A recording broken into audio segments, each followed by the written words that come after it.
Welcome to అమ్మా news debate time. నేను మీ లక్ష్మీ నరహరి శెట్టి. తెలంగాణ రాజకీయ పార్టీల్లో నేతల మాటల తోటాల్లా పేరుతున్నాయి. మాజీ మంత్రి హరీష్ రావుపై కాంగ్రెస్ నుండి బీఆర్ఎస్లో చేరి మాజీ ఎమ్మెల్యేలుగా మారిన నేతలు ఫైర్ అవుతున్నారు. కాంగ్రెస్ పార్టీ నుండి గెలిచి ఎమ్మెల్యేలుగా ఉన్న తమను పార్టీలో చేరేదాకా ఫోన్లు చేసి ఇళ్ల ముందు కాపలాలు కాసి అనేక హామీలు ఇచ్చిన నేతలు తమను మోసం చేయడం కాకుండా తమ వల్ల ఉపయోగం లేదని పేర్కొనడం జీర్ణించుకోలేని విధంగా ఉందని పలువురు మాజీ ఎమ్మెల్యేలు కామెంట్స్ చేస్తున్నారు. కాంగ్రెస్ నుండి బీఆర్ఎస్లో చేరిన పలువురు మాజీ ఎమ్మెల్యేలు బుధవారం సమావేశంపై హరీష్ బీఆర్ఎస్ నాయకత్వ తీరుపై తీవ్ర ఆగ్రహం వ్యక్తం చేసినట్లు తెలుస్తుంది. తాము 12 మందిని తీసుకుంటే 10 మంది ఓడిపోయారని, వీళ్ళ వల్ల ఉపయోగం లేదని హరీష్ రావు ఢిల్లీలో చేసిన వ్యాఖ్యలు గులాబీ నేతల్లో మంటలు పుట్టిస్తున్నాయి. తమతో ఉపయోగం లేనప్పుడు తమను పట్టుబట్టి వెంటబడి ఎందుకు చేర్చుకున్నారని, కామారెడ్డిలో కేసీఆర్ ఎందుకు ఓడిపోయారని ప్రశ్నిస్తున్నారు. వారు చేరిన సమయంలో తమకు అనేక హామీలు ఇచ్చారని, ప్రతిసారి మొహం చాటేసి తమను నమ్ముకున్న నాయకులను నెట్టనీరున మోసం చేశారంటూ వారు బగబగలాడుతున్నారు. ఆ రోజు బీఆర్ఎస్లో చేరుకుంటే మరోసారి గెలవడంతో పాటు ఇందులో కనీసం 3-4 మంత్రులను కూడా అయ్యేవారని చెబుతున్నారు. గులాబీ పార్టీలో ఆసక్తికర చర్చకు, సంచలనాలకు ఈ పరిణామాలు దారితీస్తున్నాయా? గులాబీ పార్టీ నేతల మనసులో ఏముంది అసలు? ఇదే అంశం గురించి ఈరోజు చర్చను కొనసాగిద్దాం. చర్చలో పాల్గొనేందుకు మనతో సిద్ధంగా ఉన్నారు, మనతో జూమ్ కాల్లో అందుబాటులో ఉన్నారు రాజకీయ విశ్లేషకులు పాపిరెడ్డి గారు, అదేవిధంగా కాంగ్రెస్ నేత ఆచార్య గారు మనతో జూమ్ కాల్లో అందుబాటులో ఉన్నారు. బీఆర్ఎస్ నేత రామ్మోహన్ గారు జూమ్ కాల్లో అందుబాటులోకి వస్తారు. అదేవిధంగా బీజేపీ నేత క్రాంతికిరణ్ గారు కూడా మనతో జూమ్ కాల్లో అందుబాటులో ఉన్నారు. ముందుగా కాంగ్రెస్ నేత ఆచార్య గారితో మాట్లాడదాం. Acharya garu, good evening sir.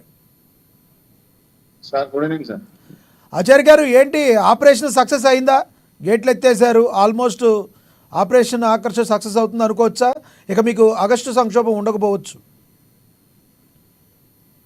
Sir, ఒకటి మాత్రం వాస్తవం, 2018లో వీళ్ళు చేసినటువంటి ఈ యొక్క రాజకీయ రాక్షస క్రీడ ఏదైతే ఉందో, ఆ రోజే ప్రతిపక్షం ఉండొద్దు, కాంగ్రెస్ పార్టీ ఉండకూడదు అనేది ఏదైతే కంకణం కట్టుకొని ఆ రోజు చేసారో, ఎక్కడ పోదండి. మనం చేసిన తప్పులు మనల్నే వెంటాడుతూ తిరిగి ఆ తప్పులు మనకి జరిగినప్పుడు వారికి ఆ బాధ ఏందో తెలుస్తుంది.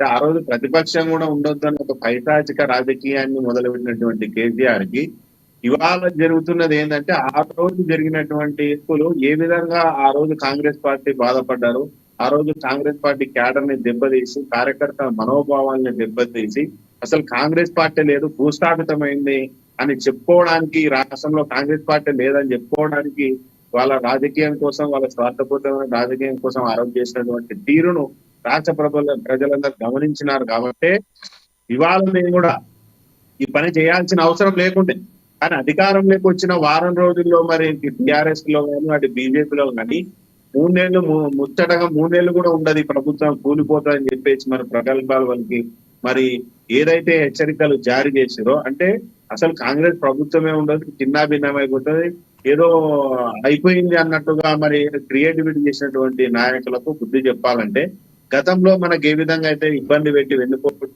ఓడిచినటువంటి నాయకులు ఉన్నారో, మరి ఇవాళ కూడా సేమ్ అదే పార్టీలో ఉండి ఆ పార్టీని వెన్నుపోటు ఓడిస్తే మరి కార్యకర్తల్లో కానీ రాష్ట్ర ప్రజల్లో కానీ ఏ విధమైనటువంటి బాధ ఆ రోజు మేము అనుభవించినామో ఇవాళ అనుభవించాల్సిన అవసరం ఉంది. కాబట్టి దెబ్బకి దెబ్బ అనేది, అంటే ఆయన చేసిన తప్పుని మళ్ళీ ఇంకొకసారి పునరావృతం కాకూడదంటే ఆ నొప్పి ఏందో, ఆ బాధ ఏందో తెలవాలి. కాబట్టి ఇంకొకటి, వీళ్ళు అనుకుంటున్నట్టు అపోహ ఏదైతే ఉందో, ఈ రాష్ట్రంలో కాంగ్రెస్ పార్టీ పడిపోతుంది, వీళ్ళకి సంఖ్య లేదు, బీజేపీ బీఆర్ఎస్ కలుస్తుంది, ఎంఐఎం తో కలిసి ప్రభుత్వాన్ని ఏర్పాటు చేస్తాము, రాబోయేది కేసీఆర్ అన్నట్టు మాట్లాడుతున్నటువంటి ఆ తీరు అహంకారాన్ని తక్కువ చేయడానికి వాళ్ళ ఆకర్షణ ఏదైతే మీరు ఈరోజు ఎమ్మెల్యేని చేర్చుకుంటామో అది వాస్తవం చేయాల్సినటువంటి అవసరం ఉంది. ఎందుకంటే రాష్ట్రంలో మళ్ళీ ప్రభుత్వం గాడి చెప్తే మళ్ళీ ఎలక్షన్లు వచ్చి, లేకుంటే గందరగోళం వచ్చి, రాష్ట్ర ప్రజలకు ఇచ్చినటువంటి హామీలు ఏదైతే హామీలు నమ్మి మాకు వాళ్ళ అధికారాన్ని ఇచ్చారో, అధికారాన్ని నిలబెట్టుకోవాలన్నా, ఇటువంటి దుర్మార్గానికి బుద్ధి చెప్పాలన్నా, ఒక సరైన పద్ధతిలో మన ప్రభుత్వాన్ని నడపాలన్నా కూడా కొన్ని ఇదంతా ఒక్కైతే అయితే ఆచార్య గారు, ఇదంతా ఒక్కైతే అయితే ఇప్పుడు నిన్నటి వరకు కూడా ఇప్పుడు కాంగ్రెస్ పార్టీ ఇది చేస్తున్న తీరు సరైంది కాదని కేటీఆర్ గారు, హరీష్ రావు గారు తీవ్రంగా ఖండిస్తున్నారు కెమెరాల ముందుకు వచ్చి. ఇది ఒక పక్కన పెడితే, తాము 12 మందిని తీసుకుంటే 10 మంది ఓడిపోయారని, వీళ్ళ వల్ల ఎటువంటి ఉపయోగం లేదని హరీష్ రావు ఢిల్లీలో చేసిన వ్యాఖ్యలు గులాబీ నేతలు మంటలు పుట్టిస్తున్నాయండి. మరి ఎందుకు హరీష్ రావు గారు అని వ్యాఖ్యలు చేశారు? కూర్చున్న చేటు కొమ్మని ఎవరన్నా నడుక్కుంటారంటారా? ఎందుకు హరీష్ రావు గారు ఇలా మాట్లాడారంటారు? ఇప్పుడు వాళ్ళలో ఉన్న గులాబీ నేతలే ఏమంటున్నారో చూస్తున్నారు కదా. అవును. అయితే ఒక్కటి మాత్రం వాస్తవము, మరి ఆ రోజు తీసుకునేటప్పుడు వీళ్ళకి గెలవలేదా అంటే ఒక్కరు కూడా గెలవలేదు అంటే మరి ఆ రోజు ఏ ఉద్దేశంతో మీరైతే తీసుకున్నారో, ప్రజలు ఆ రోజు కాంగ్రెస్ పార్టీని నమ్మి ఓట్లు వేసిండ్రండి. కాంగ్రెస్ పార్టీని మోసం చేసినప్పుడు నువ్వు ఏ పార్టీలో ఉంటే ఓట్లు వేస్తారు? అంటే ఒక పార్టీని మోసం చేసినప్పుడు నువ్వు మళ్ళీ ఆ పార్టీని నమ్మి మళ్ళీ నీకు ఓట్లు వేయాలంటే ప్రజలు ఏం చిక్కోళ్ళా, పిచ్చోళ్ళా?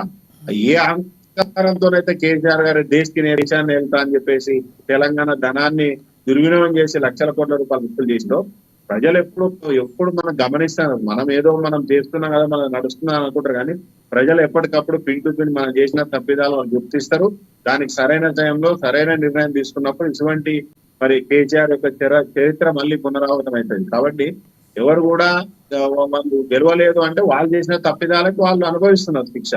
దాన్ని మళ్ళీ నువ్వు ఆ రోజు నీవు స్వార్థానికి వాడుకొని మళ్ళీ వాళ్ళని కుక్కకాకు చెప్పు దెబ్బగా మళ్ళీ వాళ్ళని అవమానించడం అనేది సరైన విధానం కాదు. ఓకే ఆచార్య గారు, మీతో మళ్ళీ మాట్లాడతాను. మనతో బీజేపీ నేత క్రాంతి కిరణ్ గారు ఉన్నారు, ఆయనతో మాట్లాడదాం. క్రాంతి కిరణ్ గారు, గుడ్ ఈవినింగ్ సార్. నమస్కారం.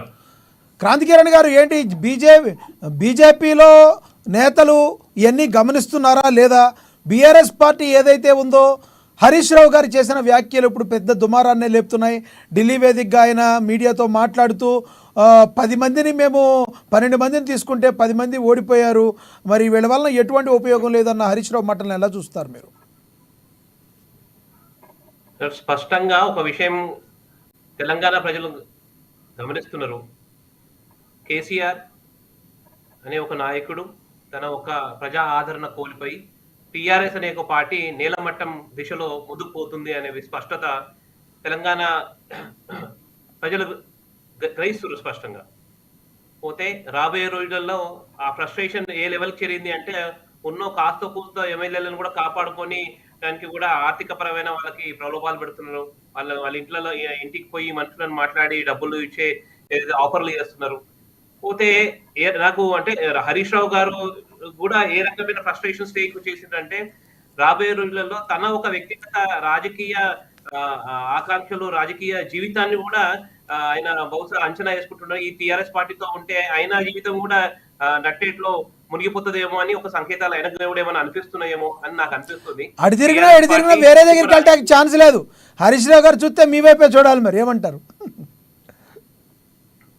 అది ఆయన వ్యక్తిగత విషయము. అంటే నేను పరిస్థితి టిఆర్ఎస్ పార్టీకి సంబంధించిన పతన స్థితి తారాస్థాయికి వచ్చేసింది. ఆ టిఆర్ఎస్ పడవలో మెల్లమెల్లగా అందరూ వదులుతూ వస్తున్నారు.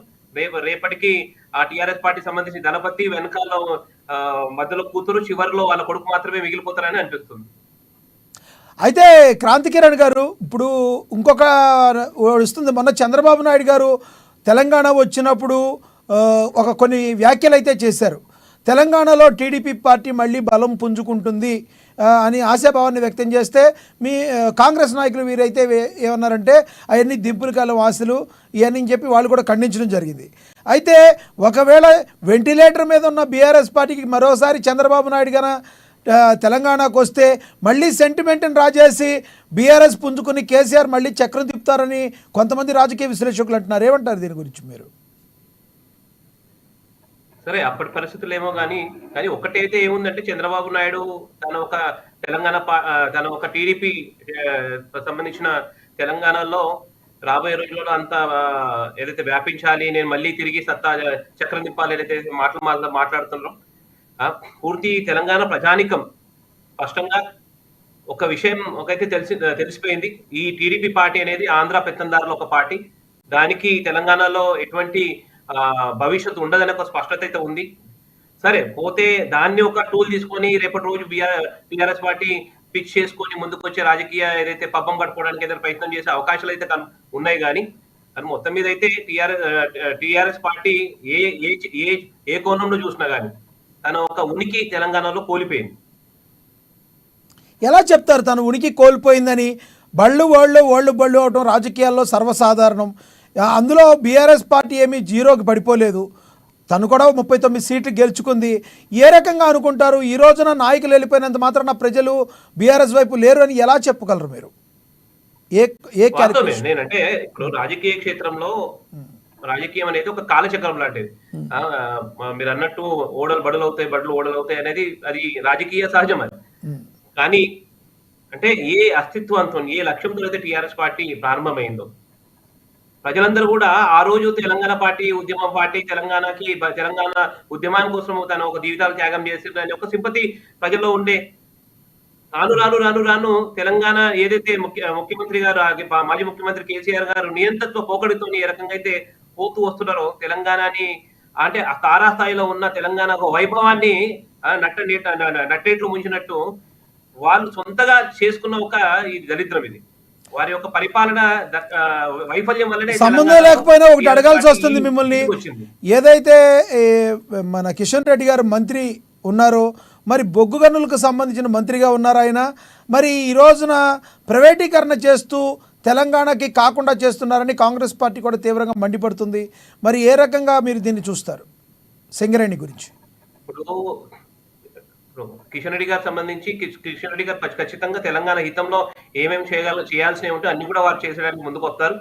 ఇప్పుడు సింగరేణికి సంబంధించిన కోల్ బ్లాక్ విషయంలో ప్రైవేటైజేషన్ అనేది జాతీయ స్థాయిలో నరేంద్ర మోడీ గారి నేతృత్వంలో వాళ్ళు తీసుకోవాల్సిన నిర్ణయాలు అవి. కాబట్టి అప్పటికి కూడా తెలంగాణ హితం కోసం ఏవేవైతే బీజేపీ పార్టీ చేయగలుగుతుందో స్పష్టంగా కూడా చేసే ప్రయత్నం చేస్తుంది. ఓకే క్రాంతి కిరణ్ గారు, మళ్ళీ మాట్లాడతాను మీతో. మనతోటి రాజకీయ విశ్లేషకులు సీనియర్ మనతోటి పాపిరెడ్డి గారు ఉన్నారు. పాపిరెడ్డి గారితో మాట్లాడతాం.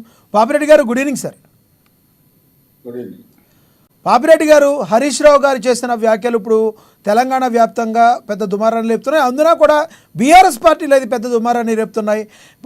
ఓడిపోయిన వాళ్ళ వల్ల ఎటువంటి ఉపయోగం లేదు, వీరి వలన వీళ్ళు 12 మంది పోటీ చేస్తే 10 మంది ఓడిపోయారు, వీళ్ళ వలన ఉపయోగం లేదనే మాటల్ని మీరు ఎలా చూస్తారు? ఇప్పుడు ఎన్నికలలో గెలుపోవటములు సహజం. ప్రజల వద్ద పోయినప్పుడు ప్రజలు అనేకమైన విషయాలు ఆలోచించి ఎవలను మేము ఎన్నుకోవాలి, ఎవరిని ఎన్నుకోవద్దు అనేది వాళ్ళ చేతులలో ఉంటుంది, వాళ్ళు చేస్తారు. అది కాంగ్రెస్ వాళ్ళకి టికెట్లు ఇచ్చినప్పుడు అంటే మరి బీఆర్ఎస్ వాళ్ళు కూడా ఓడిపోయారు. అలా కేసీఆర్ కూడా స్వయంగా ఓడిపోయాడు. గెలుపోవటములు సమస్య కాదు. ఇంతకుముందు మీరు అన్నారు కదా, కేసీఆర్ హరీష్ రావు గారు వేరే దుకాణానికి పోవడానికి ప్రయత్నం చేస్తా అంటే అది ఉండొచ్చు, నాకు కూడా అనుమానం ఉన్నది. ఎందుకంటే పోతూ ఉన్న బీఆర్ఎస్ దెబ్బతీసి బహుశా మన క్రాంతి కుమార్ మన కాంగ్రెస్ దెబ్బతి పోతే దానికి బీజేపీకే పోతారు. కాబట్టి ఇక్కడ ఆ ఏదైతే వ్యాఖ్య ఉన్నదో వ్యాఖ్యలో అందులో ఫ్రస్ట్రేషన్ ఉన్నదా, గుడుకుటాలు ఉన్నదా, లేకపోతే కుటుంబ తగాదాలు ఉన్నాయా, ఇంటర్నల్ పవర్ స్ట్రగుల్ ఉన్నదా, ఇవన్నీ కూడా మనకు రాబోయే కాలంలో తెలుస్తుంది. కానీ ఒకటేంటంటే వాళ్ళు గెలిచినా గెలవలేదా పక్క పెడితే మీరు 2018 ఎన్నికలలో 88 సీట్లు వచ్చినాయి. అంటే ఒక విధంగా అఖండ విజయం. 119కి 88 సీట్లు అంటే మామూలు గెలుపు కాదు. తర్వాత కాంగ్రెస్ కూర్చునే ఎంత అంటే కేవలం 19 సీట్లు వచ్చినాయి. కాబట్టి నీవు 88 సీట్లతోని నువ్వు ఒక మ్యాండేట్తో అధికారంకి వచ్చిన పార్టీ ఇంక 19 సీట్లు నువ్వు ఎందుకు 12 మందిని కలుపుకున్నావు? నీకు ఏ ఉద్దేశం, అక్కడ ఏమున్నది నీకు అంటే? నేను అప్పుడు కూడా నేను వీళ్ళు కలుపుకునే టైంలో నేను బీఆర్ఎస్ అనుబంధ సంబంధం ఉంది. నేను అప్పుడు హైయర్ ఎడ్యుకేషన్ చైర్మన్గా ఉన్నప్పుడు కూడా మేము చెప్పిన కరెక్ట్ పద్ధతి కాదు. ప్రజాస్వామ్యంలో ప్రతిపక్షం అన్నది అవసరం. ప్రతిపక్షం లేకుండా చేయాలనే ఈ ఆలోచనలు కానీ లేకపోతే ఉన్న కాంగ్రెస్ ఎమ్మెల్యేలు నటు గుంజుకోవడం కానీ ఇది కరెక్ట్ కాదు, పద్ధతి కాదు. అంటే ఆయన ఒక లెవెల్కి ఎంత దూరం ఏంటంటే అప్పుడు చాలా రాగద్వేషాలు ఉంటాయి. ఇప్పుడు ఉదాహరణకు మీకు అదే ఈటల రాజేందర్ గారు బై ఎలక్షన్లో ఎమ్మెల్యే గెలిచిన తర్వాత ఆయన అసెంబ్లీకి వస్తే అసెంబ్లీకి వచ్చిన 1 రోజు 2 రోజులు కేసీఆర్ అసెంబ్లీకి రాలేదు. రాక ఆయన బీజేపీ ఎమ్మెల్యేలు ఈ ఈటల రాజేందర్ ఏదో ప్రశ్న అడిగితే దాన్ని సాకుగా తీసుకొని ఈటల రాజేందర్ను ఆ సెషన్ అయ్యే వరకు కూడా రాకుండా స్పీకర్ రూలింగ్ ఇచ్చాడు, ఎక్స్పెల్ చేశాడు. ఆ తర్వాత తెల్లారే కేసీఆర్ సభకు రావడం జరిగింది. అంటే ఇంత రాగద్వేషాలతోని పార్టీ నడపడం ఒక నాయకునికి అందులో నేను తెలంగాణ ఉద్యమం నడిపిన తెలంగాణ మొత్తం ప్రజలే నేను తెలంగాణ నాయకుడు ఆ లెవెల్ దిగజారిపోయింది. కాబట్టి మొన్న 2023 ఎలక్షన్లో ప్రజలకు వచ్చింది.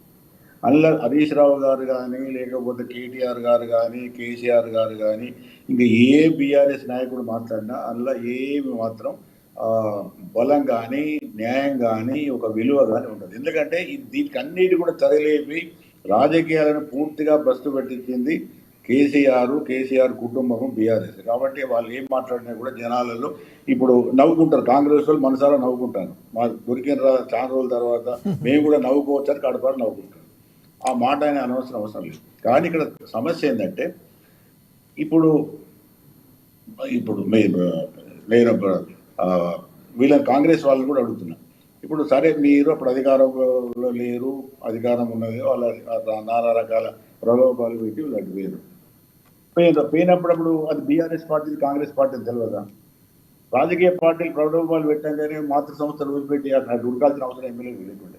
కానీ వీళ్ళ ఆ ఎమ్మెల్యేలు కూడా వాళ్ళ రాజకీయ ప్రయోజనాలు, వ్యక్తిగత ప్రయోజనాలు, రకరకాల ఈక్వేషన్స్ చేసుకొని వాళ్ళ లాభం కోసమే అక్కడికి పోయిన తర్వాత ఇవాళ హరీష్ రావు ఏదో మాట్లాడింది కాబట్టి ఇప్పుడు కాంగ్రెస్ గుర్తుకొచ్చింది కాబట్టి మేము మళ్ళీ కాంగ్రెస్ కొత్త ఉండడం కూడా ఇది కూడా పచ్చి అవకాశవాదం. హరీష్ రావు గారు ఏ విధంగా అవకాశవాద రాజకీయాలు మాట్లాడుతున్నారో ఇవాళ మేము మా సంస్థకు వస్తాము, మాకు ఏదో కేసీఆర్ హరీష్ రావు మాట అనగానే మొత్తం మా పరువంతా అసలు మీరు అలా కలిసినాడే ఈ 12 మంది ఎమ్మెల్యేల పరువు పోయింది, ప్రతిష్ట పోయింది, వాళ్ళు ఉనికే పోయింది. ఇప్పుడు ఇంకా కొత్తగా వాళ్ళకి పోయేది ఏమున్నది అక్కడ? అంటే ఇవన్నీ కూడా రాజకీయాలు. కేవలం వాళ్ళు మళ్ళీ ఫేస్ సేవింగ్ అంటే కాంగ్రెస్లకు రావడానికి హరీష్ రావు ఇచ్చిన స్టేట్మెంట్ సార్గా చూపెట్టుకొని వాళ్ళు ఇలాగ వస్తున్నారు. వస్తారావచ్చు, ఎవరి ఇష్టం వాళ్ళది, అది పెద్ద. కానీ అదేదో మీద గొప్పగా చేసిన వాళ్ళకి పోయి వాళ్ళేదో మాట అన్నారు కాబట్టి ఇటు వచ్చినాం. ఇవన్నీ కూడా అవకాశవాద రాజకీయాలు, బుద్ధి తక్కువ. ఆ మాట కాంగ్రెస్ వాడన్నా కూడా బుద్ధి తక్కువ. ఎందుకంటే అది పోవడమే తప్పు. మళ్ళీ ఇటు వచ్చినాము, అది మళ్ళీ మీద గొప్పగా వచ్చినామని చెప్పుకోవడం కూడా అంతకన్నా బుద్ధి తక్కువ.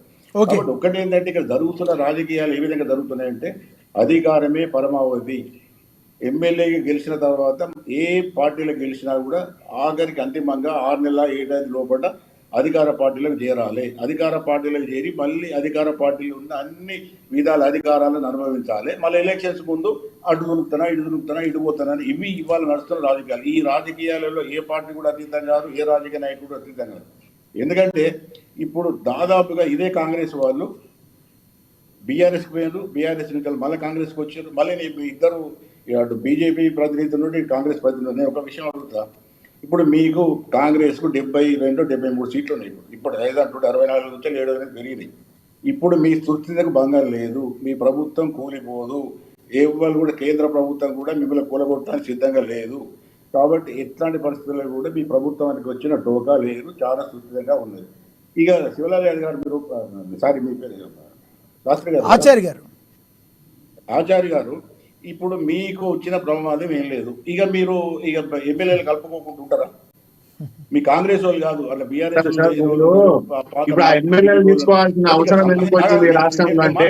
ఆచార్య నేను మాట్లాడిన తర్వాత మీరు మాట్లాడండి.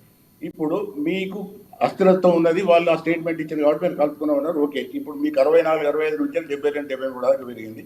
ఇది సరిపోతాయి.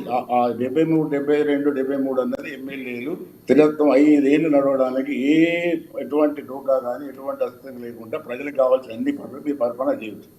కానీ దురదృష్టవశాత్తు రాజకీయాలు ఎక్కడ దాకా పోయినాయంటే ఈ 72-73తో రాలేదు. చెప్తానుగా 39 మంది ఎమ్మెల్యేల్లో మీ కాంగ్రెస్ ఎంతమంది కలుస్తారంటే ఇప్పుడు నుంచి రాసుకోండి. కేవలం ఒక 7-8 మంది కాంగ్రెస్ బీఆర్ఎస్లో మాత్రమే మిగులుతారు ఎమ్మెల్యేలు. చాలా మంది మిగతా వాళ్ళందరూ కూడా కాంగ్రెస్కి వస్తారు. ఇవాళ కొద్ది మంది కాంగ్రెస్ ఇష్టం లేకుండా మాత్రం బీజేపీ వైపు పోవడానికి అవకాశం ఉంది. కాబట్టి ఆఖరికి మిగిలేది బీఆర్ఎస్లో 7-8 మంది కన్నా ఎక్కువ మిగిలే అవకాశం లేదు. ఎమ్మెల్సీస్ కూడా 5-6 మంది కన్నా ఎక్కువ ఉంటారు. కాబట్టి ఇక్కడ జరుగుతున్నది ఏంటంటే నేను చెప్తాను, ఇప్పుడు ఇదే పరిస్థితి రేపు 28లో మళ్ళీ ఎలక్షన్స్ వస్తాయి. మళ్ళీ ఎలక్షన్స్ వచ్చినప్పుడు మాట వాటి అనుకున్నాం. ఏదో బీఆర్ఎస్ మళ్ళీ పునరుజ్జీవం పొందుతుంది, మళ్ళీ అధికారం వస్తుంది. నేను నా మాట నేను అనడం లేదు. కానీ ఒకవేళ రేపు మళ్ళీ బీఆర్ఎస్కి కేసీఆర్ ముఖ్యమంత్రి అయ్యారు, ఒక మాట ఆర్గ్యుమెంట్ సేక్ ఆఫ్ ఆర్గ్యుమెంట్ మాట్లాడుతుంది. అప్పుడు కాంగ్రెస్కు 40 సీట్లు వచ్చినాయి, ఆయనకు 64-63 వచ్చాయి అనుకున్నారు, అధికారంకి వచ్చాను. ఇప్పుడు అప్పుడు ఏమవుతుంది, కాంగ్రెస్ కలిగి కూడా 30 మంది మళ్ళీ కలుస్తారు. ఇటువంటి రాజకీయాలు ఏమవుతుందంటే ఈ రాజకీయాల వలన రాజకీయ విలువలు కానీ ప్రతిపక్షం కానీ ఒక ఆరోగ్యకరమైన డెమోక్రసీ కానీ తెలంగాణ రాష్ట్రంలో లేకుండా పోయే ప్రమాదం మాట ఉండడం స్పష్టంగా కనబడుతుంది. ఇప్పుడు ఇదేదో గెట్టు పంచాయతీ కాదు, కాంగ్రెస్ బీఆర్ఎస్ పంచాయతీ కాదు, లేకపోతే మాట బీజేపీ పంచాయతీ కూడా కాదు. ఇవాళ ఈ ప్రజాస్వామ్యం అంటేనే అటు అధికార పక్షం ఇటు ప్రతిపక్షం రెండు బలంగా ఉంటేనే, ఎందుకంటే అంటే ప్రజాస్వామ్యంలో అధికార పక్షానికి ఎంత బాధ్యత ఉంటుందో అంతే సమానమైన బాధ్యత ప్రతిపక్షానికి కూడా ఉంటుంది. ఎందుకంటే ప్రతిపక్షం అనేది ప్రజల వైపు నుంచి కొట్లాడుతుంది. ప్రజల వైపు నుంచి కొట్లాడేది వాయిస్ లేకపోతే అసెంబ్లీలో కానీ పార్లమెంట్లో కానీ ప్రజలకు న్యాయం జరగదు. అటువంటిది ఇప్పుడు కేసీఆర్ చేసిన పని ఏంటంటే అపోజిషన్ లేకుండా చేసిండు. అదే పని మీరు కూడా చేశారు అనుకోండి, రేపు మొత్తం బీఆర్ఎస్ మొత్తం జీరో చేశారు అనుకోండి, అప్పుడు కూడా ఏముంటుంది, అప్పుడు కూడా ప్రజలకు మేలు జరగాలి, ప్రజలు వాయిస్ అసెంబ్లీలో వినబడాలి. అక్కడ కేసీఆర్ కాదు, లేకపోతే హరీష్ రావు కాదు, కేటీఆర్ కాదు. ఇప్పుడు నాకు ఏ ప్రమాదం కనబడుతున్నదంటే మీరు 90-95 సీట్ల వరకు పోతుంది. ఆ సీట్లు ఎక్కువైన తర్వాత మీ గ్రూపు ఎన్ని కొట్లాడుకుంటారో, ఎంతమంది ఏ గ్రూప్ ఉంటారో, ఏ ముఖ్యమంత్రి దిక్కు ఎంత ఉంటారో, అపోజిషన్ లీడర్ మీది కాంగ్రెస్ లో మిగతా మంత్రులకు ఎంతమంది పోతారో ఏం జరుగుతుందో నాకు తెలియదు. కానీ ఇటువంటి ప్రలోభాలతో జరిగేది ప్రజాస్వామ్యానికి నష్టమే కానీ లాభం లేదు. ఇంకా రెండో క్వశ్చన్ ఏంటంటే చంద్రబాబు గారు మొన్న ఒక నిమిషం సార్ ఒక నిమిషం చంద్రబాబు గారు మొన్న వచ్చి 6 నాడు రేవంత్ రెడ్డి గారు ఆయన లెటర్ రాసి 2 రాష్ట్రాల మధ్య ఈ ఏవైతే డివిజన్స్ లో అసంతృప్తిగా ఉన్న విషయాలు మాట్లాడడానికి వచ్చినప్పుడు ఆయన ఇంత ధైర్యంగా మాట్లాడినట్టే నాకు తెలంగాణ 2 కళ్ళు, నేను తెలంగాణలో తెలుగుదేశం పార్టీని బలోపేతం చేస్తా, 2028లో మనమే అధికారం. అంటే దీనికి కారణం ఏంటంటే ఇవాళ ఇక్కడ అటు బీఆర్ఎస్ కానీ కాంగ్రెస్ కానీ మిగతా ఆ ఒక్క మాటలో తెలంగాణ నాయకత్వం ఎంత వీక్ అయిందని ఆంధ్ర పరిపాలకులు, ఆంధ్ర పార్టీలు, ఆంధ్ర నాయకులు అనుకుంటున్నారంటే తెలంగాణలో బలమైన నాయకులు లేరు, అందరు అమ్ముడుపోయేటోళ్ళే, మనం కొనుక్కోవచ్చు అనే ధైర్యంతో నా 2 కాల సిద్ధాంతం రేపు నేను మళ్ళీ వస్తానని చెప్తున్నానంటే ఇది ఒక విధంగా మొత్తం మీద చూసుకుంటే తెలంగాణ రాష్ట్రంలో నాయకత్వం పార్టీల యొక్క తెలంగాణ పార్టీ ఉన్నప్పటికీ కూడా తెలంగాణలో పార్టీ ఉన్నప్పటికీ కూడా ఒకవేళ అప్పుడు కాంగ్రెస్ పార్టీ ఉత్తరాది ఉన్న పార్టీ, బీజేపీ జాతీయ పార్టీ ఉత్తరాది ఉన్న పార్టీ, ఆ పార్టీ నాయకులు ఉండరు కదా సార్, తెలంగాణ వాళ్ళే ఉంటారు కదా, తెలంగాణ నాయకత్వమే ఉంటుంది కదా. లేదు నేను అనే మాట, నేను ఇక్కడ తెలుగుదేశం కానీ వైసీపీ కానీ రెండింటికి తెలంగాణలో ఏం మాత్రం కూడా స్కోప్ ఉండదు. ఎందుకంటే జాతీయ స్థాయి నాయకత్వం వైసీపీకి స్కోప్ లేదు పాపిరెడ్డి గారు, ఎందుకంటే వైసీపీకి కార్యకర్తల బలం ఎలాగో లేదు తెలంగాణలో, కానీ ఇప్పటికీ కూడా కొంతమంది కార్యకర్తలు టీడీపీకి ఉన్నారు కదా. నేను చెప్పేది అండి, చెప్పిన తర్వాత మీరు రియాక్ట్ అవ్వండి. ఇది చాలా ఇంపార్టెంట్ క్వశ్చన్. ఆయన మొన్న మాట్లాడిన దాంతో చాలా మంది ఒక్కసారి ఉలికిపడ్డారు ఏది చంద్రబాబు గారి స్టేట్మెంట్. అవును, ఎందుకంటే అది మన యొక్క బలహీనతను, మన మొత్తం రాజకీయాల బలహీనత చూపెడుతుంది. ఇక్కడ టీడీపీ కానీ వైసీపీ కూడా ఉన్నారండి. మీకు అమౌంట్ మొదలైతే హైదరాబాద్లో వైసీపీ కూడా పెద్ద క్యాడర్ ఉన్నది, వైసీపీ కూడా ఓట్స్ ఉన్నాయి. మీకు ఒక టీడీపీకే లేదు, అటు వైసీపీకి ఓట్స్ ఉన్నాయి, టీడీపీకి. కానీ కేవలం వాళ్ళు ఓట్లు వేయడానికి ఏదైనా ఒక పార్టీకి నచ్చిన పార్టీకి వేయడానికి అవకాశం ఉన్నది. కానీ వాళ్ళే ఇప్పుడు ఆంధ్ర పార్టీల నాయకత్వంలో ఉండే 2 పార్టీలు అంటే చంద్రబాబు తెలుగుదేశం, వైసీపీ జగన్మోహన్, ఈ 2 పార్టీలకు తెలంగాణలో స్థానం ఉంటుంది. ఇప్పుడు కాదు, భవిష్యత్తులో ఎప్పుడు కూడా ప్రజలు ఎవరు కూడా దాన్ని ఒప్పుకోరు. పాపిరెడ్డి గారు నాకు ఒక డౌట్ మీరే నివృత్తి చేయాలి. ఏంటంటే ఒకవేళ దూరంగా ఆలోచించిన కాంగ్రెస్ పార్టీ రేపొద్దున బీఆర్ఎస్ బీజేపీ ఒకటైపోతే, ఓట్లన్నీ ఒకవైపు వెళ్ళిపోతే, ఆ రకంగా అటువైపు ఓట్లు పడకుండా కొంత టీడీపీకి చీల్చగలిగితే కాంగ్రెస్ మరొకసారి అధికారం చేజిక్కించుకోవచ్చనే లాంగ్ ప్లాన్లో భాగం అయ్యి ఉండొచ్చా? ఇప్పుడు అదే తెలుగు తక్కువ పని వీళ్ళు 2018 చేశారు. కాంగ్రెస్ చేసి బుక్కబుర్ల పడ్డారు. 2018 ఇదే చేశారు. తెలుగుదేశము, కాంగ్రెస్, సిపిఎం కలిస్తే వచ్చిన సీట్లు కనబడ్డాయి కదా. కాబట్టి అటువంటి ఇప్పుడు ఇంకోటి నేను క్రాంతి కుమార్ గారు కూడా చెప్తాను, ఒకవేళ ఆంధ్ర ఎక్స్పెరిమెంట్ ఏదైతే ఉన్నదో బీజేపీ, టీడీపీ, శివసేన ఆంధ్ర ప్రాంతానికే పనికొచ్చింది కానీ తెలంగాణకు పనికిరాదు. ఒకవేళ పొరపాట్ల చంద్రబాబు గారు మ్యానిపులేట్ చేసి ఒకవేళ బీజేపీతో ఇక్కడ సైకిల్గా రేపు జిహెచ్ఎంసీ ఎన్నికలకు పోతా, లేకపోతే ఇంకో దగ్గర పొత్తు పెట్టుకుంటారంటే మాత్రం బీజేపీ కూడా భూస్థాపితమవుతుంది, బాగా దారుణంగా దెబ్బతింటారు. కాబట్టి మరి ఇక్కడ కాంగ్రెస్, బీజేపీ 2 జాతీయ పార్టీలు వచ్చే తెలుగుదేశం కానీ మిగతా పార్టీలు కానీ ఏం చేస్తుంది అనేది వాళ్ళ ఓకే పాపిరెడ్డి గారు మళ్ళీ మీతో మాట్లాడతాను. మనం ఒకసారి ఆచార్య గారితో మాట్లాడదాం. ఆచార్య గారు, పాపిరెడ్డి గారు మాట్లాడిన దాని గురించి రియాక్ట్ అవ్వండి. ఇంకొకటి, కాంగ్రెస్ నేతలందరూ కూడా, కొంతమంది సీనియర్ నేతలు కూడా ఎంత తక్కువ మాట్లాడితే చంద్రబాబు గారు తెలంగాణ రాజకీయాల గురించి అంత బెటర్ అని ఆల్రెడీ ఖండించారు చంద్రబాబు గారు మాట్లాడిన తర్వాత. కానీ ఇదేదో చూస్తుంటే పాపిరెడ్డి గారు చెప్పినట్టు ఫ్యూచర్లో లాంగ్లో ఆలోచించి ఒకవేళ ఇప్పుడు మొన్న 8 సీట్లు మీరు ఓడిపోవడానికి 8 సీట్లు మాత్రమే గెలవడానికి కారణం ఎంపీ సీట్లు బీఆర్ఎస్ పరోక్షంగా బీజేపీకి సపోర్ట్ చేయడం వల్లనే గెలిచింది అని మీరు చాలాసార్లు చాలా వేదికలో చెప్పారు. లాంగ్ దృష్టిలో ఆలోచించుకుని చంద్రబాబు నాయుడికి మీరే వెన్నదన్నుగా ఉండబోతున్నారు అనుకోవచ్చా? సార్ ఒకటే వాస్తవం, ఇక్కడ ఏదైనా అనేది మిత్రుడు చెప్పినట్టు కాలచక్రం దీంట్లో ఎవరు కూడా అతీతులు కాదు. ఒకసారి అధికారం 10 ఏళ్ళు బీఆర్ఎస్ అధికారం ఉంది, వాళ్ళు అధికారంలో లేదు. ఇక చంద్రబాబు నాయుడు ఇక్కడ అవకాశం ఉంది అంటే ప్రజాస్వామ్యంలో ఎవరు ఎక్కడ అవకాశాన్ని గతంలో పనిచేసిన వ్యక్తి రాష్ట్రం విడిపోయింది. వాళ్ళ సొంతంగా కూడా 2014లో పోటీ చేసినటువంటి వ్యక్తులు, దాంట్లో తప్పేం లేదు. ప్రజాస్వామ్యం కూడా ఎవరి ఆత్మవిశ్వాసం వాళ్ళకు ఉంటది. కానీ అంతిమంగా కాంగ్రెస్ బీఆర్ఎస్ అనే వర్షన్ ఇవాళ ఉంది కాబట్టి ఇవాళ బీఆర్ఎస్ ప్రతిపక్షంగా వ్యక్తులు కాంగ్రెస్ పార్టీని అధికారంలో తీసుకొచ్చింది. విశ్లేషకులు కూడా చెప్పినట్టు మరి గతంలో వారు చేసిన తప్పే మీరు మళ్ళీ చేస్తే మరి ఎట్లా అనే ధోరణి ప్రజలు ఆలోచిస్తే ఎట్లా అన్నప్పుడు ఇక్కడ మేము నిజంగా కూడా మేము మేల్కోకపోతే మళ్ళీ రాష్ట్రంలో ఒక గందరగోళమైనటువంటి వాతావరణం వచ్చి మళ్ళీ ప్రజాస్వామ్యం కూనే అవకాశం ఉంది. ఇవాళ అసమర్థ పాలన ఉంది కాబట్టి ఇవాళ కాంగ్రెస్ లో మళ్ళీ చీలికలు వచ్చింది, ఇంకొక వర్గం ఏర్పడి మరి ఇవాళ మళ్ళీ వేరే పార్టీలు బీజేపీ బీఆర్ఎస్ ప్రభుత్వాన్ని ఏర్పాటు చేసిందంటే కాంగ్రెస్ వీక్ ఉంది, ఇక్కడ అధికారంగా లేదు, స్ట్రాంగ్ గా లేదు కాబట్టి అవతల వాళ్ళు రియాక్ట్ అయింది అనేది ఒక రాష్ట్రంలో ఒక మంచిగా ఉన్నటువంటి వాతావరణం చెడగొట్టే విధంగా ఉండదు. కాబట్టి గతంలో కేసీఆర్ చేసినటువంటి తప్పు ఏదైతే ఉందో దానికి గుణపాఠంగా ఇవాళ కాంగ్రెస్ పార్టీ మీరు వచ్చిన నెలలో హెచ్చరించినారు. అంటే 3 నెలల్లో పడిపోతుంది, వాళ్ళ కాంగ్రెస్ పార్టీ అధికారంలో ఉండదు, 3 నెలల్లో ప్రభుత్వం ఊడిపోతాయని చెప్పి ఏదైతే బీజేపీ బీఆర్ఎస్ చేసిన ప్రచారం ఉందో దానికి ఒక గుణపాఠంగా రాష్ట్ర ప్రజలకి ఇచ్చిన హామీలు నెరవేర్చడానికి రాష్ట్ర ప్రభుత్వాన్ని ఒక ముందుకు తీసుకోవాలి. కుప్పగా మార్చినటువంటి ఈ యొక్క రాష్ట్రాన్ని సరైన దారిలో పెట్టాలంటే ఇటువంటి రాజకీయ డిస్టర్బెన్స్ ఉండొద్దనే ఉద్దేశంతో తీసుకున్నటువంటి తప్ప ఎక్కడ కూడా రాజకీయ దురుద్దేశం కానీ లేకుంటే అవతల పార్టీని అణిచివేయాలన్న ఉద్దేశం కూడా మాకు ఎక్కడ లేదు. వీరు చేసినటువంటి కామెంట్ ఏదైతే ఉందో మొదటి నెలలో ప్రభుత్వం కూలిపోతాయన్న ఒక మాట ఏదైతుందో దానికి మళ్ళీ అవకాశం ఇవ్వకూడదన్న ఒక ఉద్దేశంతో రాష్ట్ర ప్రజలకు ఇచ్చినటువంటి హామీలు నెరవేర్చే దిశగా ఈ యొక్క ఆ రాష్ట్రాన్ని తీర్చిదిద్దే దిశగా మరి తీసుకున్న నిర్ణయం తప్ప ఎక్కడ కూడా ఆచార్య గారు గతంలో బీఆర్ఎస్ ప్రభుత్వం దాదాపు 10 ఏళ్లు పాలించింది. ఈ 10 ఏళ్లలో ఎప్పుడు కూడా కొత్త రేషన్ కార్డులు మంజూరు చేసిన దాఖలాలు లేవు. మరి మీరు మంజూరు చేస్తామంటున్నారు, ఎప్పుడు ఈ రేషన్ కార్డు వచ్చే అవకాశం ఉంది? ప్రజల్లో చాలా ఉత్కంఠ కూడా నెలకొని ఉంది. మీరు ఏది పంపించాలన్నా కేంద్ర ప్రభుత్వ నిధులు ఏవి వాడుకోవాలన్నా కూడా అందరికీ కూడా రేషన్ కార్డులు ఉంటేనే ఆ కేంద్ర ప్రభుత్వం ఇచ్చే కొన్ని బియ్యం కానీ ఉప్పు పప్పులు కానీ వాడుకునే పరిస్థితి. ఎప్పుడు రేషన్ కార్డులు వచ్చే అవకాశం ఉంది? సూపర్ 6లో భాగంగా మరికొన్ని మీరు చెప్పిన హామీలు ఎప్పుడు నెరవేర్చే అవకాశం ఉంది? ఎంత త్వరగా మీ హామీలు మీరు నెరవేరిస్తే కాంగ్రెస్ కి అంత ప్లస్ పాయింట్ ఉండేది. చెప్పండి. మాది సూపర్ 6 కాదు, మాది 6 గ్యారెంటీలు. కాబట్టి ఈ రేషన్ కార్డుల ప్రక్రియ ఆల్రెడీ స్టార్ట్ అయింది.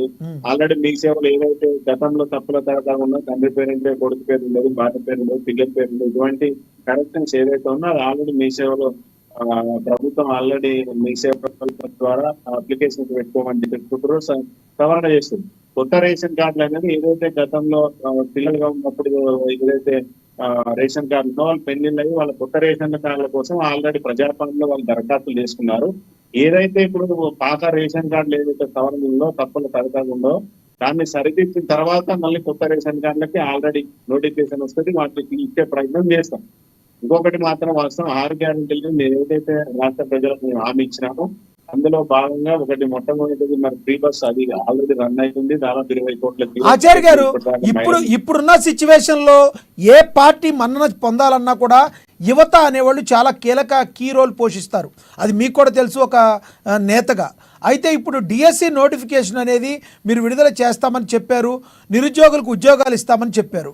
ఈ ఉద్యోగాల భర్తీ గన మీరు త్వరగా చేయకపోతే కాంగ్రెస్కి లాస్ అయ్యే అవకాశం లేదంటారా? సార్ ఒకటి మాత్రం వాస్తవం, 10 ఏళ్లలో కూడా ఎక్కడ కూడా విద్యార్థుల గురించి ఆలోచించిన ప్రభుత్వం లేదు. ఇచ్చిన ప్రతి నోటిఫికేషన్ లీకేజ్ల పేరుతోనూ ఒక దురదృష్టకరంగా మన పిల్లల పరిస్థితి రోడ్ల మీద పడేస్తారు. అట్లా ఆధారపాధారంగా చేసేదానికంటే ఒక పటిష్టమైన భద్రతతోని టీఎస్పీఎస్ని సరిదిద్దిన తర్వాత టీఎస్పీఎస్ నోటిఫికేషన్ వేసి వాళ్ళకి ఉద్యోగాలు ఇస్తామనే భరోసా మేము ఇచ్చినాం. మా మేనిఫెస్టో చెప్పి మేము పెట్టినామండి. 100% మేము ఉద్యోగాలు ఇస్తాం. వాళ్ళలాగా 30,000 ఉద్యోగాలు నోటిఫికేషన్ వేసి నియామక పత్రాలు ఎన్నిక చేతనైన ప్రభుత్వం కాదు కదా. మరి వచ్చిన తర్వాత వాళ్ళకి ఇచ్చినాం కదా. ఇప్పుడు 10 ఏళ్ళు వాళ్ళ అధికారంలో ఉండి నియామక పత్రాలు కూడా ఎన్నిక చేతనైనటువంటి ప్రభుత్వం నుంచి, అసమర్థ ప్రభుత్వం నుంచి వాళ్ళ అధికారంలోకి వచ్చి మేము ఇవ్వకపోయినా నియామక పత్రాలు వాళ్ళకి ఇచ్చే 33,000 ఉద్యోగాలు ఇచ్చినాం. వాళ్ళు టీఎస్పీఎస్ ని ఒక సరైన పద్ధతిలో పెట్టకపోతే మళ్ళీ లీకేజీల పేరుతో ప్రభుత్వం రోడ్డు మీద పడే విద్యార్థుల భవిష్యత్తు రోడ్డు మీద పడే ప్రమాదం ఉంది. కాబట్టి దాన్ని ఒక పటిష్టమైనటువంటి భద్రతతోని అన్ని విధాల చర్యలు తీసుకొని ఆచార్య గారు, ఇది మరో రకంగా కాదు, మీరు చేస్తారు, చేసే ఉద్దేశం మీకుంది, చిత్తశుద్ధి మీకుంది. కానీ ఇక్కడ మీరు అబ్జర్వ్ చేయాల్సింది ప్రతిపక్షాలు చేసే వ్యూహాలను కూడా మీరు తీసుకోవాలి. ఇప్పుడు ఫర్ ఎగ్జాంపుల్ చూడండి, బీజేపీ పార్టీ ఏం చెప్తుంది, రైతులకి రుణమాఫీ చేస్తున్నారు, ఎందుకు చేయలేదు అని చెప్పి ఇప్పుడు మళ్ళీ అంటే కొత్తగా రోడ్డు మీదకి వచ్చి ఉద్యమాలు చేస్తున్నారు కొంతమంది బీజేపీ నుంచి. ఆల్రెడీ మేము ఆగస్టులో చేస్తామని రేవంత్ రెడ్డి గారు చెప్పారు. అయినప్పటికీ కూడా ఇంకో ఛాన్స్ ఇవ్వదలుచుకోవట్లేదు ప్రతిపక్షాలు. ఇలాంటి గొడవల మధ్య రేపొద్దున మీకు ప్రాబ్లం అయ్యే అవకాశం ఉంది కదా. మీకు పాజిటివ్గా చెప్తున్నాను నేను. సార్ ఒకటి మాత్రం వాస్తవం, ఆగస్టు 15 మేము రుణమాఫీ చేస్తా అన్నప్పుడు మేము వచ్చి రోడ్డు మీద కూర్చుంటే మేము రోడ్డు మీద ధర్నా చేయడం వల్ల బీజేపీ నాయకులు మేము రోడ్ల మీద కూర్చోవడం వల్ల రైతు రుణమాఫీ చేశారని చెప్పుకోవడానికి వాళ్ళ ఉనికి కోసం తప్ప మేము ఒక మాట ఇస్తే దాన్ని కట్టుబడి ఉంటామండి, దాన్ని చేస్తాము. ఇవాళ మా ఒక మేనిఫెస్టో పెట్టాం, మాకు మేనిఫెస్టో పెట్టడం ప్రజలకు ఏదైతే మేము హామీలు ఇచ్చినామో అది మాకు ఒక భగవద్గీత, పురాణం, బైబిల్ లాంటిది. మేము ఇచ్చిన మాట మేము ఎప్పుడు కూడా మాట తప్పలేదు. కాంగ్రెస్ పార్టీ చరిత్రలో ఎక్కడ కూడా అంటే ముందు మీరు ఎలక్షన్లకు ముందు డిసెంబర్లో చేస్తామన్నారు, అవి చెప్తున్నారు వాళ్ళు. డిసెంబర్లో ఎందుకు చేయలేదని అడుగుతున్నారు. సార్ ఒక విషయాన్ని మీరు అర్థం చేసుకోవాలి. వాస్తవమే డిసెంబర్ లో చెప్తా అన్నట్టు చేసినాము, కొన్ని ఎలక్షన్ల కోట్ల వల్ల అది రాలేకపోయింది, అది వాస్తవం. కానీ దాని తర్వాత ఏం చేయాలి, గతంలో జరిగినటువంటి దుర్మార్గం ఏదైతే టీఎస్పీఎస్ లీకేజీలు ఉన్నావో దాన్ని సంపూర్ణంగా ఏదైతే గతంలో జరిగిన తప్పిదాలని ప్రక్షాళన చేసి మరోసారి అది పునరావృతం కాకుండా పిల్లల భవిష్యత్తు రోడ్డు మీద పట్టుకుంటారు, ఆత్మహత్యలు చేసుకొని మరి రోడ్ల మీద పడి పిల్లలు పెళ్లిళ్ళు చేసుకోలేక ఉద్యోగాలు నాకు ఇబ్బంది ఏ విధంగా పడ్డారో ఇవాళ అది పునరావృతం కావద్దు. మా పిల్లలు ఇవాళ మాకు ఓటు వేసిన తల్లిదండ్రుల పిల్లలు మళ్ళీ రోడ్డు మీద పడకూడదనే ఉద్దేశంతోనే ఒక సరైన రీతిలో ఇవాళ బీఆర్ఎస్ నాయకులు మాట్లాడతారు నోటిఫికేషన్ వాయిదా వేయాలని. అంటే దాని అర్థం ఏంటి అంటే మళ్ళీ పిల్లల భవిష్యత్తుని మళ్ళీ రోడ్డు మీద పెట్టాలి, వాళ్ళ జీవితాలు పనంగా పెట్టాలి, మళ్ళీ వాళ్ళ రోడ్డు మీద పడాలి, మళ్ళీ ఉద్యమాలు చేయాలని. కాబట్టి మేము ఎక్కడ కూడా ప్రభుత్వాన్ని నోటిఫికేషన్ వాయిదా చేయాలని వాళ్ళు చెప్తున్నా కూడా ప్రతిపక్షాలు చెప్తున్నా కూడా మేము 100% వాళ్ళకి ఇచ్చినట్టు నెరవేర్తాం. మాది ప్రజాప్రభుత్వం, ప్రజాపాలన ఓపెన్ చేసిన విద్యార్థులు మా పక్షాన ఉన్నారు. మీరు గతంలో ఏ విధంగా అయితే ఉద్యమాల్లో మరి రాజకీయాలు బలైపోయి ప్రాణాలు కోల్పోయి మళ్ళీ వాళ్ళ ప్రతిపక్షాలకు పెట్టే యొక్క పరీక్షలో మీరు బలి కాకూడదనే ఒక ఉద్దేశంతో రేవంత్ రెడ్డి గారు మొన్న కూడా మాట్లాడడం జరిగింది. 100% మేమే ఇచ్చేది, ఎవరు బీఆర్ఎస్ లేదు, బీజేపీ 100%, కాంగ్రెస్ పార్టీ ఏదైతే డిసెంబర్ చివరి లోపల మేము 100% అన్ని నోటిఫికేషన్ ఇస్తాం, అన్ని జాబ్లు ఇస్తాం, అందరికి నియామకాలు చేస్తామని చెప్పేసి రేవంత్ రెడ్డి గారు వాస్తవంగా చేసే దిశగా 100% పనిచేస్తుంది. ఓకే, క్రాంతికిరణ్ గారు, ఏంటి నీట్ పరీక్షకు సంబంధించింది ఎప్పటికి తేలేను, సుప్రీంకోర్టు ధర్మాసనం కూడా కొన్ని మిమ్మల్ని త్వరితగతిన తేల్చాలని చెప్తుంది. ఎందుకు జరిగింది ఈ నీట్ పరీక్ష పేపర్ల లీకేజీ? ఓ పక్కనేమో గతంలో తెలంగాణలోనేమో టీఎస్పీఎస్సీ పేపర్ లీకేజ్ ఉంటే ఇప్పుడు నీట్ పరీక్ష లీకేజ్. ఎందుకు కేంద్ర ప్రభుత్వాలు సరైన విధంగా తీసుకోలేకపోతున్నాయి? విద్యార్థుల భవిష్యత్తుతో ఎందుకు ఆడుకుంటున్నాయి? కేంద్ర ప్రభుత్వం దీన్ని తీసుకోవాలా లేదా సరిగ్గా? సార్, కేంద్ర ప్రభుత్వం నీట్ విషయంలో స్పష్టంగా మన ప్రియతమ ప్రధాని నరేంద్ర మోడీ గారు ఈ దేశ ఎవరైతే నీట్ పరీక్ష రాశారో వారి యొక్క భవిష్యత్తు ఎవరు పాడు కావద్దు, కేవలం ఎవరెవరైతే బఫర్ గ్రేస్ మార్కుల వల్ల కొంచెం ఏదైతే డిఫరెన్స్ వచ్చిందో వాళ్ళకి మాత్రమే నీట్ మళ్ళీ రిటర్న్ టెస్ట్ పెట్టి ఈ ఎవరెవరైతే ఈ పేపర్ లీకేజ్ లో ఇన్వాల్వ్ అయినారో వాళ్ళందరూ కూడా స్ట్రింజెంట్ గా యాక్షన్ తీసుకోవాలని కూడా ప్రైమ్ మినిస్టర్ గారు చెప్పడం జరిగింది. It was really unfortunate. National testing ఏజెన్సీలో కొన్ని ఇది అన్ఫార్చునేట్ గా అంటే ఒకటి క్రాంతికిరణ్ గారు, ఇది లక్షలాది మంది విద్యార్థుల భవిష్యత్తుతో ముడిపడి ఉన్నది. ఎందుకంటే ఇలాంటిది ఒకటి జరగటం వలన ఈ రోజున మెరిట్ స్టూడెంట్లు ఏమో తక్కువ మార్కులు తెచ్చుకుంటారు, తక్కువ మార్కులు తెచ్చుకునే గల స్టూడెంట్స్ ఏమో ఎక్కువ మార్కులు వచ్చుంటే ఎటువంటి యువత రేపొద్దున వైద్య రంగానికి వెళ్తుంది? ఎంత చాలా పెద్ద ప్రాబ్లము, పెద్ద రాంగో తెలుసా ఇది? ఇలాంటిది మరి ఎప్పుడన్నా జరిగితే మాత్రం చాలా దారుణమైన పరిస్థితులు ఏర్పడతాయి భారతదేశంలో. స్పష్టంగా నీట్ పరీక్షల్లో ఏదైతే జాప్యాలు జరిగినాయో అది కేంద్ర ప్రభుత్వం చాలా సీరియస్ గా తీసుకుంది. ఎడ్యుకేషన్ మినిస్ట్రీ కూడా దానికి సంబంధించిన రిఫార్మ్స్ నేషనల్ టెస్టింగ్ ఏజెన్సీలో రాబోయే రోజుల్లో ఏదైతే రిఫార్మ్స్ తీసుకురావాలో స్పష్టంగా కూడా ఫుల్ ప్రూఫ్ ఎటువంటి టోటల్ లీకేజ్ ఫ్రీగా ఉండడానికి టోటలీ అన్ని రకాల ప్రాబ్లమ్స్ మిటిగేట్ చేసి ఒక ప్లాన్డ్ వేలో రాబోయే రోజుల్లో దాన్ని ఇంప్లిమెంట్ చేసడానికి కూడా ప్రైమ్ మినిస్టర్ గారు ఎడ్యుకేషన్ మినిస్ట్రీకి ఆదేశాలు ఇవ్వడం జరిగింది. అదే క్రమంలో కూడా రాబోయే రోజుల్లో ఏదైతే కొన్ని రాష్ట్రాలలో ఇప్పుడు మీరు చూసినట్టయితే మొన్న నీట్ సంబంధించి ఎవరెవరైతే ఇన్వాల్వ్ అయినారో వాళ్ళందరూ కూడా ఏ లెవెల్లో పనిష్ చేయాలనే విషయంలో కూడా లాస్ క్లియర్ గా కూడా డిఫైన్ చేయడం జరిగింది. కాబట్టి కేంద్ర ప్రభుత్వము ఈ దేశంలో ఉన్న విద్యార్థుల యొక్క భవిష్యత్తు సంబంధించి స్పష్టత సంపూర్ణంగా ఉన్నది. వారి యొక్క భవిష్యత్తు ఏమాత్రం అంధకారంలో తీసుకుపోకుండా పూర్తి జాగ్రత్త వహించుకుంటే రాబోయే రోజుల్లో నీట్ పరీక్షకు సంబంధించిన ఏదైతే నియమావళి ఉంటో దాంట్లో పెట్టే ప్రయత్నం చేస్తుంది. చెప్పండి, రానున్న రోజుల్లో బీఆర్ఎస్ పార్టీతో మీ ప్రయాణం కొనసాగే అవకాశం ఉందా? భారతీయ జనతా పార్టీ ఏ రోజు కూడా టిఆర్ఎస్ పార్టీతో చేయి కలపలే. అటువంటి అవసరము మాకు లేదు. వాళ్ళ పార్టీ నుంచి మా పార్టీకి ఎవరన్నా మాకు టిఆర్ఎస్ పార్టీలో నూకలు చెల్లినాయి అని మా పార్టీకి ఎవరన్నా వస్తే వారి చెప్పడానికి మాకేం ఎటువంటి ఇబ్బంది లేదు. కానీ స్పష్టంగా ఒక రాజకీయ పార్టీ పరిపక్వత కలిగిన ఒక భారతీయ జనతా పార్టీ తన ఒక సిద్ధాంత విలువలని దాటి వేరే టిఆర్ఎస్ పార్టీ ఏదైతే అనైతిక విలువలతో ముందుకు పోతుందో దాన్ని ఎప్పుడు కూడా ప్రోత్సహించదు. దాన్ని ఈ రకంగా ఎప్పుడు కూడా ఆ టిఆర్ఎస్ పార్టీ అధినేతలతో చేయగలిపే ప్రస్తావన లేదు. తెలంగాణలో మీకు పోటీ ఓన్లీ కాంగ్రెస్ పార్టీతోనే, వేరే పార్టీలు ఏవి లేవంటారు ప్రెసెంట్? భారతీయ జనతా పార్టీ స్పష్టంగా రాజకీయ ప్రతిద్వంది అనేది ఎప్పుడు కూడా ఉండాలి. ఇప్పుడు ఉన్న పరిస్థితులలో we feel that Congress is the biggest opposition party for us. ఇప్పుడు కొంత ఏమన్నా భయపడుతున్నారండి? ఒక కేంద్ర ప్రభుత్వంగా మీరు ప్రభుత్వాన్ని ఎంతవరకు రన్ చేయగలము? కేవలము చంద్రబాబు నాయుడు లేదంటే జేడీయూతోనే మేము వెళుతున్నాము, మరి రానున్న రోజుల్లో ఎటువంటి కష్టకాలు వస్తాయన్న భయం ఉందా మీకు? భారతీయ జనతా పార్టీ సంపూర్ణమైన మెజారిటీతోని single largest party. Magic figure cross అవడంలో టీడీపీని నితీష్ గారితో సహకారం తీసుకోవడం జరిగింది. అంతేగాని భారతీయ పార్టీకి అంతర్గతంగా ఏ రకంగా అయితే పార్టీ నడపాలో ఆ దక్షత మన ప్రీతం ప్రధాని నరేంద్ర మోడీ గారికి ఉంది. సహయోగ ఏవైతే ఆ పార్టీస్ ఉన్నాయి కదా, అలయన్స్ పార్టీస్, వాటిని కూడా సరైన రీతిలో సమాంతరంగా సమ గౌరవంతో ఇప్పుడు నితీష్ గారు కానీ చంద్రబాబు గారు కానీ చంద్రబాబు గారు అవసరం కానీ నితీష్ గారు అవసరం ఎక్కువగా కనబడుతుంది. మరి 8 మంది ఎంపీలు గెలిచిన తెలంగాణ కూడా ఏం తక్కువ ఇవ్వలేదు.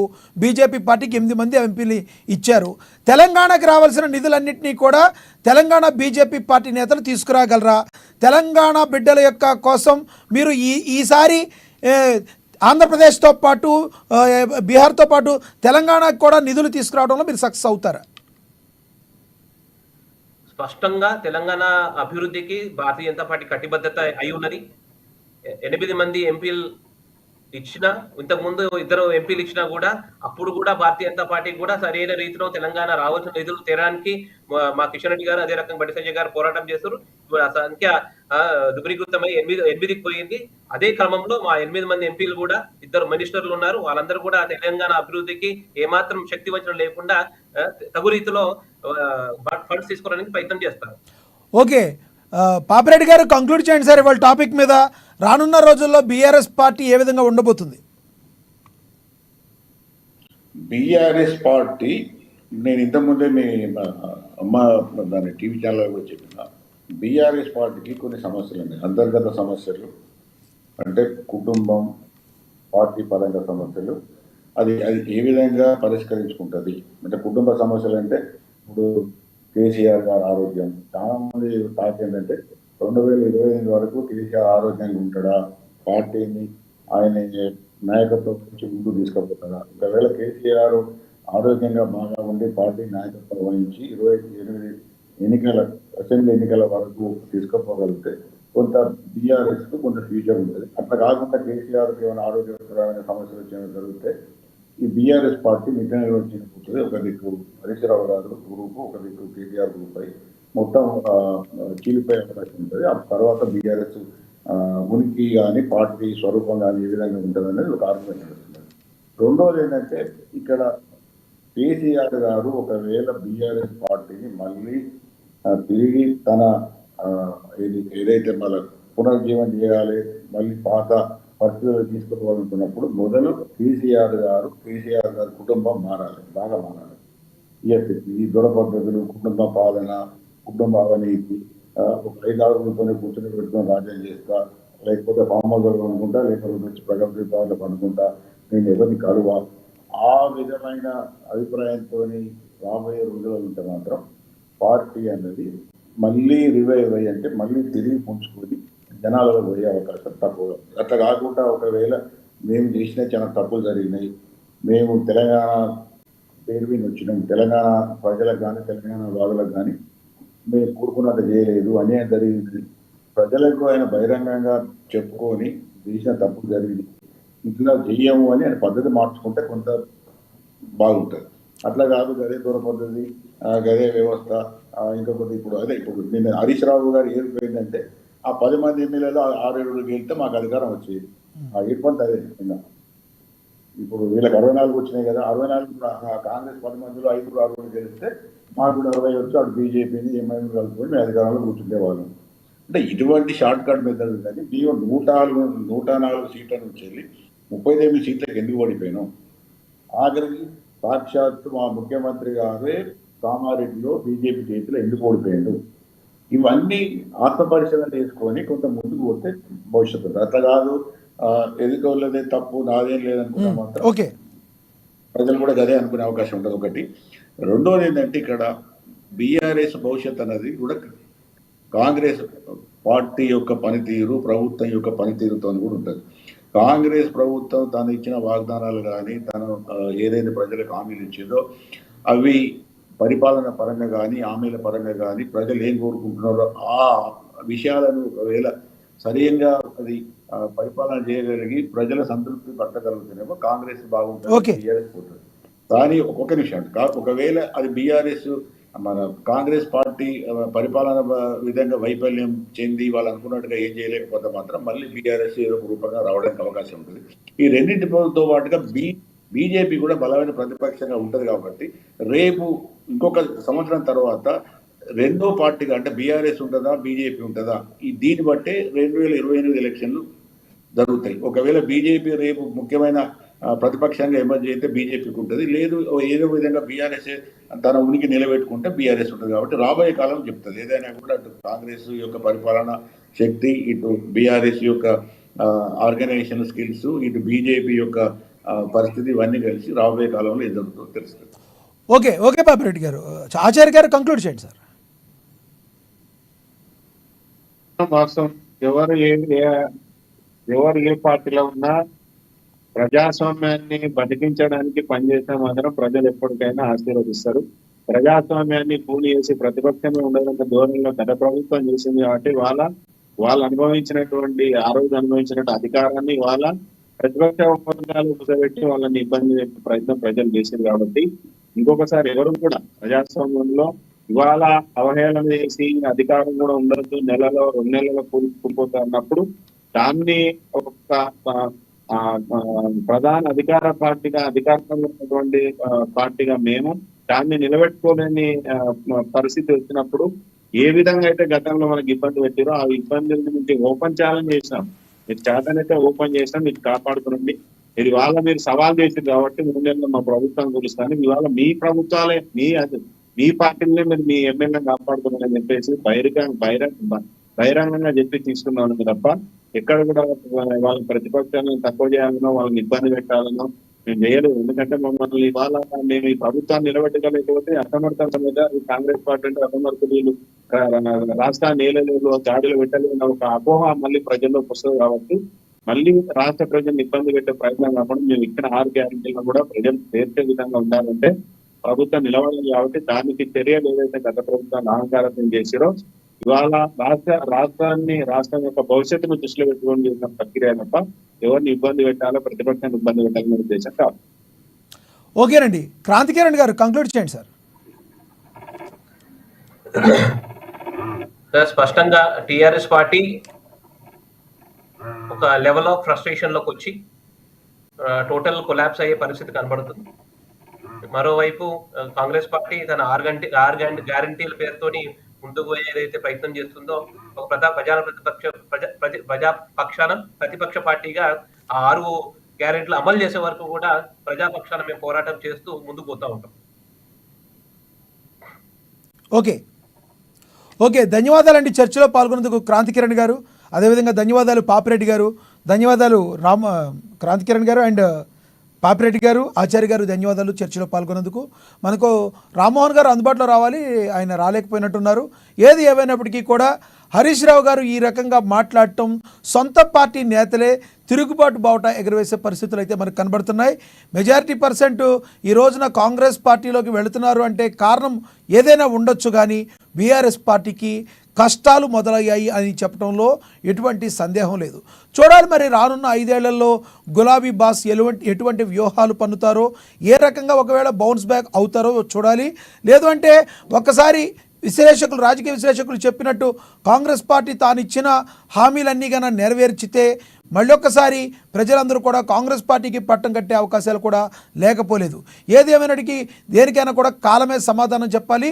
రానున్న రోజుల్లో ఏం జరుగుద్దో మరి చూడాలి. ఇది వాటి స్పెషల్ డిబేట్. చూస్తూనే ఉండండి అమ్మా న్యూస్, నిజం కోసం జనం కోసం.